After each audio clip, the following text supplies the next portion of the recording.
சாய் பக்தர்களுக்கு என் அன்பு வணக்கங்கள். ஓம் சாய்ராம். என் அன்பு குழந்தையே, உன் இருப்பிடத்தை மாற்றலாம் என்று நான் யோசிக்கிறேன். உன் இருப்பிடத்தை மாற்றினால் பல நன்மைகள் உனக்காக காத்திருக்கிறது.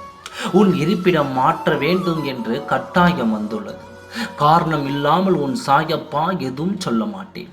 உன் இருப்பிடத்தில் இருக்கும் ஒரு குறைபாடு தான் இத்தனைக்கும் காரணமாக இருந்து வருகிறது. அந்த குறையை நிவர்த்தி செய்ய வேண்டும்.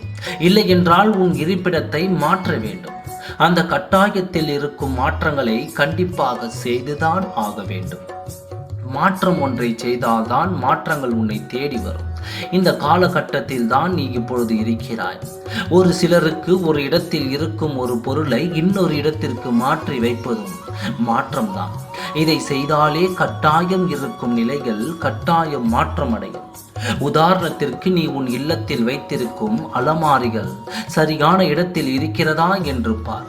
சற்று கூட சரியில்லாத இடத்திற்கு நகர்ந்து இருந்தாலும் இது போல பல பிரச்சனைகள் வரலாம். ஒவ்வொரு இடத்தையும் பார்த்து அந்த நல்ல இடத்திற்கு மாற்றினாலே அந்த மாற்றமும் உனக்கு கிடைக்கும். எந்த பொருள் எந்த இடத்தில் இருக்க வேண்டும் என்பது கூட வாஸ்து. அந்த வாஸ்து மாறி இருந்தால் கூட இல்லத்தில் சரியில்லாத காரியங்கள் தான் நடக்கும். அதனால் ஒன்று, உன் இல்லத்தில் ஏதாவது ஒரு பொருள் எங்கு இருக்கிறது என்று கண்டுபிடித்து அதை மாற்ற வழியை பார். இல்லை என்றால் உன் இல்லத்தை மாற்றக்கூட உருவாக்கலாம்.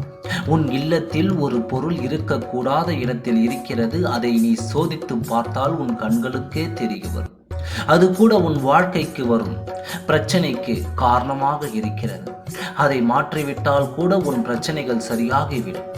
உன் வீட்டில் அலமாரியை குபேர இடத்தில் வை.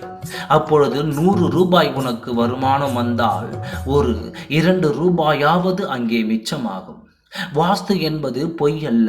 வாஸ்து என்பது 100க்கு 100 உண்மையான ஒரு விஷயம். இதையெல்லாம் கடைபிடித்தாலே பல பிரச்சனைகளுக்கு விடிவு காலம் பிறக்கும். விடிவு காலத்தை பெற்றுக்கொள். ஒரு முறை ஆராய்ந்து பார். பல உண்மைகளை உனக்கு தென்படும். காலங்கள் மாறினால் காட்சிகளும் மாறும். நல்ல நேரம் வந்தால்தான் இந்த வார்த்தை கூட உன் செவிகளில் விழுந்து கொண்டிருக்கிறது. அலட்சியம் செய்யாதே. உடனே நான் சொன்னதை செய். நல்லதே நடக்கும். ஓம் சாய்ராம். நன்றி. வணக்கம்.